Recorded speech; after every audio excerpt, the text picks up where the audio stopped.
Welcome back to our channel. So present నేను కేబీహెచ్పి Netaji park opposite రోడ్లో ఉన్నా. అసలు ఇది రోడ్ అనాలా, లేదంటే కాలనీ రోడ్ అనాలా, లేదంటే హాస్టల్ లేన్ అనాలా నాకైతే అర్థమవుతుంది. మీరే చూడండి ఒకసారి. ఇన్ జనరల్గా ఎవరైనా ఇల్లు ఉంది అని అంటే వాళ్ళ ఇంటి పేరో లేదంటే వాళ్ళకి నచ్చిన దేవుడి పేరుతో నిలయం అని రాసుకుంటారు. కానీ ఇక్కడ నిలయాలు ఇంటి పేరు లేడ కనిపించాయి. ఎక్కడ చూసినా కూడా మెన్స్ పీజీ లేదంటే విమెన్ పీజీ, ఈ హాస్టల్ ఆ హాస్టల్. ఇక ఇప్పుడు నేను వాళ్ళ హాస్టల్లో పేర్లు చెప్తే అది అడ్వర్టైజ్ చేసినట్టు ఉంటుంది. అందుకనే పేర్లు చెప్తలేను. అడుగడుగున హాస్టళ్ళు, అడుగు తీసి అడుగు పెట్టంగానే ఖచ్చితంగా హాస్టల్ తప్ప ఇంటి పేరు కనిపించదు, ఇంట్లో కూడా కనిపించారు. అట్లాంటి పరిస్థితి ఉంది. సో చెప్పడానికే ఇక్కడ ఉండే రెసిడెన్షియల్స్ పడుతున్న ఇబ్బంది ఏంటని చెప్తాం. ఎందుకు తెలుసా, ఈ హాస్టల్ ఉండడం వల్ల ఏం ప్రాబ్లమ్స్ ఉంటాయి, ఏమవుతుంది ఉంటే అని అనుకుంటారు కదా. ఉంటే ఏమవుతుంది అనేది ఇప్పుడు మీకు చూస్తుంటారు. ఇప్పుడు ఇది ఉంది కదా, ఇన్ జనరల్గా ఇది ఒక రెసిడెన్స్ అని అనుకుందాం. ఇదంతా ఒక రెసిడెన్స్ ఏరియా ఉన్నప్పుడు ఇన్ని గనం వెహికల్స్ మనకు కనిపించవు. ఉన్న వెహికల్స్ రెంటర్స్ ఉంటే లోపల పార్క్ చేసుకుంటారు, లేదంటే బయట పార్క్ చేసుకుంటారు. ఇన్ని వెహికల్స్ నడుమ ఒక్క ఎమర్జెన్సీ ఎవరికైనా ఏమైనా అయింది అని అనుకోండి, అసలుకి ఇక్కడ అంబులెన్స్ వచ్చే పరిస్థితి ఉంటుందా? సరే ఓకే, అంబులెన్స్ పక్కన పెడదాం. అండ్ ఇన్ కేసు ఒక డ్రింకింగ్ వాటర్ రాలేదు, ఇక హైదరాబాద్లో డ్రింకింగ్ వాటర్ సంగతి నేను స్పెషల్గా చెప్పాల్సిన పని లేదు. ఎప్పుడు వస్తుందో ఎప్పుడు పోతుందో తెలియదు, వచ్చినా ఎంతసేపు వస్తుందో తెలియదు. సో అట్లాంటి టైంలో ఎవరన్నా ఒక వాటర్ ట్యాంక్ తెప్పించుకుందామంటే అసలు పాసిబిలిటీ అవుతుందా? పోనీ అది కూడా ఓకే, ఏదో చిన్నగా ఓ మన్మరాళ్ళదో లేదంటే పిల్లలదో ఏదైనా చిన్న ఫంక్షన్ చేసుకోవాలి అని అంటే బయట ఒక చిన్న టెంట్ వేసుకోవాలన్నా లేదు, అట్లీస్ట్ ఒక గెస్ట్ వస్తున్నారు అన్న బయట రిసీవ్ చేసుకునే పరిస్థితి ఉంటుందా?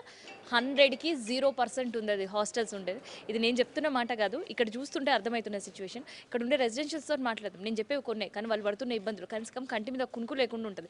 ప్రశాంతంగా పడుకుంటే మధ్యరాత్రి ఉలికి పడే సిచ్యువేషన్స్. సో సార్ ఏంటి, ఎన్ని ఇయర్స్ నుంచి ఉంటున్నారు ఇక్కడ మీరు? అసలు నేను 30 సంవత్సరాల నుంచి ఇక్కడ ఉంటున్నాను. ఎవరిని కదిపినా 30 ఇయర్స్ ఇండస్ట్రీ చెప్తున్నారు. 93 నుంచి నేను 33 ఇయర్స్. సో ప్రశాంతంగా ఉండే మీ రెసిడెన్సీ ఏంటి ఇట్లా అయిపోయింది అసలు? ఇదంతా day by day change of population, అదొకటి. ఒకప్పుడు ఇక్కడ కొన్ని హాస్టల్స్ ఉన్నప్పుడే ఈ హాస్టల్స్ వాళ్ళంతా మేము అప్పుడు కంప్లైంట్ చేసినప్పుడు ఇక్కడ టెంట్ వేసి అప్పుడు ఎంపీ సత్యనారాయణ రావు ఉండే, సర్వే సత్యనారాయణ, ఆయన వచ్చి వేసి అన్ని హాస్టల్స్ గురించి అడ్రస్ చేసి పబ్లిక్ గురించి అడ్రస్ చేసి ఏమన్నాడంటే, మరి మీరు ఓనర్స్ చెప్తున్నారు సరే, ఈ చదువుకునే బిడ్డలు ఎక్కడ ఉండాలి, ఉద్యోగం చేసే బిడ్డలు ఎక్కడ ఉండాలి, కానీ వాళ్ళ కొరకే ఈ పీజీ హాస్టల్స్, వాళ్ళని బ్రతకనియాలి, మనం బ్రతుకుదాం అని అప్పుడు చెప్పాడు ఒక లీడర్. ఇది ఎప్పుడంటే దాదాపు ఒక 15 ఇయర్స్ బ్యాక్ ఆయన పీరియడ్లో. అంటే లీడర్స్ ప్రమేయం లేకుండా ఈ హాస్టల్స్ తెరవడం లేదు, చాలా క్లియర్గా కనిపిస్తుంది. క్లియర్గా. ఇంకొక పాయింట్, ఒకప్పుడు హాస్టల్స్ అనేవారు. హాస్టల్స్ అంటే అదేంటో కొంచెం ప్రాపర్టీ ట్యాక్స్లో ట్యాక్స్ వేసేవాళ్ళట, దాన్ని నేమ్ చేంజ్ చేశారు, పీజీ మెన్స్ హాస్టల్ అన్నాడు. పీజీ మీన్స్ క్లారిఫికేషన్ ఏంటంటారంటే పేయింగ్ గెస్ట్. ఉదయం వస్తాడు సాయంత్రం పోతాడా అతను? కాదు కదా, పేయింగ్ గెస్ట్ అట. దీన్ని క్లారిఫై చేయడం వల్ల వాళ్ళకి ఏంటి, మరి వాళ్ళకు ట్యాక్స్ తగ్గుతుందా ఏందో అర్థం కాదు. మరి ఆ నేమ్ అయితే అన్నీ చేంజ్ అయింది, పీజీ పీజీ పీజీ. నేను అసలు తెలిసి ఉండు కదా అప్పుడు మొదలు ఏమనుకుందంటే, అరే పీజీ అంటే ఏంటి, పోస్ట్ గ్రాడ్యుయేటా అనుకునేవాడిని. కానీ తర్వాత క్లారిఫై చేసుకున్నాం, ఇంత ఇచ్చి ఈ రోజు వరకే అనుకో పేయింగ్ గెస్ట్ అంటే పూట కూల ఇల్లు ఉంటాయి చూడండి, అలాంటిది దాని అర్థం. అంటే పూటకూల ఇల్లు పూటకూల మాకు డబ్బులు ఊరికొకటే ఉంటుంది, అది ఊరికొకటే ఉంటుంది, కనీసం గల్లీకి ఒకటి కూడా లేదు కదా. 10 కాదు, ఒక వాడకు 9 ఇండ్లలో 18 ఇండ్లలో 9 ఇండ్లు పూటకూల ఇల్లే ఉన్నాయి. సార్ పూటకూల ఇల్లు అంటే పాపం వాళ్ళు మనం ఇచ్చింది తీసుకొని మనకి వాళ్ళు ఉన్న దగ్గర పెట్టి పంపించేది, కానీ ఇప్పుడు అది ఇది కూడా అట్లా లేదు కాదు. వీళ్ళు ఒక 10,000 వసూలు చేసి 2,000 అన్నం పెడుతున్నారు వాళ్ళు. అదే ఇప్పుడు మా బుచ్చిరెడ్డి గారు చెప్పినట్టు అక్కడ డిస్మెంటల్ అవుతుందంటే ఒక హాస్టల్ యజమాని అక్కడ పోతాడు, కథం అడ్వాన్స్, ఈయన 10 లక్షలు ఇస్తా అంటే ఇంకో ఆయన వస్తాడు 20 అంటాడు, అక్కడ కూడా బేరం. మొత్తం మీద ఎక్కువ ఇచ్చిన వానికి ఓనర్ ఇస్తాడు ఆయన. ఇచ్చిన తర్వాత ఇక అక్కడ నుంచి స్టార్ట్ అవుతుంది బిల్డింగ్. అంటే బిల్డింగ్ బిల్డర్ని ఆయన మాట్లాడతాడు, మధ్యన ఏది ఈ అధికారులు ఉంటారు కదా, అధికారులకు మధ్యన మీలాంటి విలేకరుల మధ్యన ఒక సహోద్యోగుడు ఉంటాడు, మీడియేటర్. వీళ్ళందరినీ వాళ్ళందరికీ ఇంత అవుతుంది లంసం అని మాట్లాడుకుంటారు. మాకు అన్నీ అర్థమవుతుంది. అంటే మాతో నేను చెప్పారనుకోండి, మాకు తెలిసిందే, అరే ఎట్లా వీళ్ళందరూ కళ్ళు మూసుకుంటారా ఏంటి అని అట్లా అనుకుంటే కాదు. వాళ్ళు మీడియేటర్గా ఉండి ఎవరికి ఎంత అందజేయాలని అందజేసి బిల్డింగ్ విత్తిన్ ఎంత 5 monthsలో చేతికి వచ్చేస్తాయి. వచ్చేసి కథం ఓపెనింగ్ అయిపోతుంది. ఇప్పుడు సార్ చెప్పినట్టు ఆ ఓనరు గృహప్రవేశం చేయడు, ఈ హాస్టల్ పెట్టి ఆయనే గృహప్రవేశం చేస్తాడు. మళ్ళీ వాళ్ళందరి హాస్టల్ వాళ్ళని పిలుచుకుంటారు. యూనిటీ వాళ్ళ అసోసియేషన్ ఉంది కదా, ఆ విధంగా నడుస్తుంది. సరే, ఇక్కడ అందరికీ హాస్టల్స్ ఉంటే ఏమవుతుంది, వాళ్ళు బతుకుతారు వీళ్ళు బతుకుతారు కదా అని ఒక వర్డ్ చాలా ఈజీగా చెప్పేస్తున్నారు. నిజంగా అది చాలా ఈజీయేనా? ఇక్కడ చాలా ఎంత బాధాకరమైన విషయం, ఆ విషయం చెప్పడం కాదు. వాళ్ళు బ్రతకడం అంటే ఉద్యోగస్తులు, దాంట్లో వాళ్ళు జాబ్ చేసేవాళ్ళు, వానపల్లి వాళ్ళు చేసేవాళ్ళు పుడుతుంటే పర్వాలేదు. స్టూడెంట్స్ అంటే చదువు కొరకుంటున్నారు, వాళ్ళకి పర్వాలేదు. కానీ కొంతమంది ఏది వాళ్ళు ఏం పని లేకుండా ఉద్యోగం కొరకు వచ్చిన వాళ్ళు ఇక వేరే వాళ్ళు ఉంటారు కదండి, వాళ్ళు వచ్చినప్పుడు దాన్ని వాళ్ళతోనే రకరకాల సమస్యలు ఎదురవుతున్నాయి కాలనీ వాసులు. ఏంటి సార్, ఏం సమస్యలు వాళ్ళతో? ఏం సమస్యలా ఇంటి అసాంఘిక కార్యక్రమాలు. అది ఇప్పుడు ఈ లైన్ ఎంబడి చూస్తుంటాం, ఆడపిల్లల్ని ఎంబడేసుకొని ఒక్క బాయ్ 3 ఆడపిల్లలు వస్తారు, అదే అసాంఘిక కార్యక్రమం. మళ్ళీ అట్లా భుజాలను చేతులు వేసుకొని వాడు ఎట్లా వస్తారు, ఇంకా 2 మగపిల్లలు ఉంటే మధ్యన ఒక అమ్మాయిని వేసుకొని బైక్ మీద వస్తుంటారు.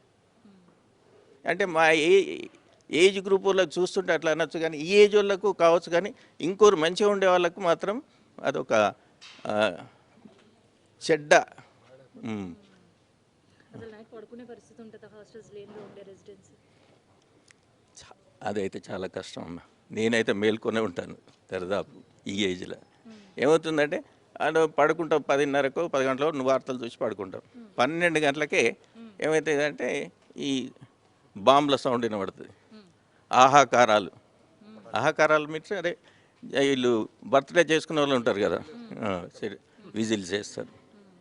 తర్వాత ఇప్పుడు మా ఇంటి పక్కన అవి 12 తర్వాత కూడా సౌండ్స్ వినబడుతుంటాయి, మాట్లాడుతుంటారు ఎవరో పిల్లలు. మరి బ్యాచిలర్సా లేకపోతే ఎవరో ఇట్లా జంటలుగా వచ్చిన మేమేం డోర్ తీసే పరిస్థితి ఉండదు. తీసినా కానీ ఎలాంటి దృశ్యాలు కనబడతాయో మేము ఊహించలేం. కాబట్టి మందలించినా కానీ పోతారా ఆ టైంలో? లేదు అంటే వాళ్ళకి మీకు ఏందండి, మేమేం చేస్తున్నామండి అంటారు, అంతే. బాబు ఈ టైంలో బర్త్డే సెలబ్రేషన్ రోడ్ మీద అంటే డిస్టర్బెన్స్, ముందుకు పోండి అని గసిరేనా? అట్లాంటి అన్నట్టు వాళ్ళని వాళ్ళు బహిష్కరిస్తారు, మమ్మల్ని అన్నట్టు చూస్తారు, ఏహ్యంగా ఆశ్రయించుకుంటారు, మమ్మల్ని ఎంజాయ్ చేయనీయరా అనేటువంటి విధంగా మమ్మల్ని చూస్తారు. అట్లా సరే, ఎమర్జెన్సీ సిచ్యువేషన్స్ ఏంటి అసలు మీకు? ఎమర్జెన్సీ సిచ్యువేషన్స్లో అమ్మ అదే మీరు ఇంతకుముందు అన్నట్టు ఎవరన్నా వెహికల్స్ రావాలంటే కష్టం, చుట్టాలు వచ్చిన వాళ్ళకు. ఆటో తీసుకుంటే ఈ లైన్ కాకపోతే ఇంకో లైన్, ఎక్కువ వెహికల్స్ అటు సైడ్ రావాలంటే ఇప్పుడు మా లైన్ ఒకటి, మా వెనక లైన్లు ఎక్కువ వెహికల్స్ ఏవైతే హాస్టల్స్ లేని లైన్స్ ఉన్నాయో అందులో నుంచే వెహికల్స్ అదొకటి రవాణా డిస్టర్బెన్స్, ప్రశాంతంగా ఉన్న వాళ్ళకు అదొకటి. సో కనీసం మనం ఇల్లు కట్టుకున్నప్పుడు ప్రశాంతంగా ఉండాలంటే పవర్, లేదంటే వాటర్, శానిటేషన్, ఇవే మెయిన్గా మనం చూసుకుంటాం అట్లీస్ట్. సో వాటికి సంబంధించి ఎట్లా ఉంది అసలు హాస్టల్స్ వచ్చిన తర్వాత? హాస్టల్స్ వచ్చినాక ఇప్పుడు ఏమైపోయిందంటే సరే శానిటేషన్ కొంత ప్రాబ్లం వస్తుంది. అప్పుడు ఈ మధ్య లైన్ లేనప్పుడు ప్రాబ్లం ఎక్కువ ఉండేది. మధ్య లైన్లు వచ్చినాక శానిటేషన్ ప్రాబ్లం తగ్గింది, వాటర్ కూడా ఇంప్రూవ్ అయింది. అది ఒకటి డ్యూ టు మన అసోసియేషన్స్ వాళ్ళ రిప్రజెంటేషన్ వల్లనే. వాళ్ళ దగ్గర కూర్చోవడం, ధర్నాలు చేయడము, మెయిన్ ఎండి వరకు పోవడము, ఇవన్నీ సంప్రదించిన తర్వాతే వాటర్ పెరిగింది. దానివల్ల ఏమవుతుంది, ఈ హాస్టల్స్ ఉండే రెసిడెంట్స్ కూడా సరిపోతున్నాయి. ఇక వాళ్ళలో కొంతమందికి ఏంటంటే ఇప్పుడు రెసిడెంట్స్కి ఎవరైనా వాటర్ ట్యాంకర్ తెప్పించుకోవాలి మాత్రం ఇబ్బంది అవుతుంది. ఈ వెహికల్స్ ఉండడం వల్ల మేము రామ్ అంటారు. అదే హాస్టల్ యజమానులకు వాళ్ళు తప్పకుండా వస్తారు. ఎందుకు డబ్బులు ఎక్కువనా? డబ్బులు ఎక్కువనే, వాళ్ళు అది కమర్షియల్ వస్తుంది వాళ్ళకి. మనకేమో రెసిడెంట్స్కి ఏమొస్తుంది అంటే 550కి, వాళ్ళకి 850 అనుకుంటా కమర్షియల్. దాని కొరకు వాళ్ళు వచ్చేస్తారు.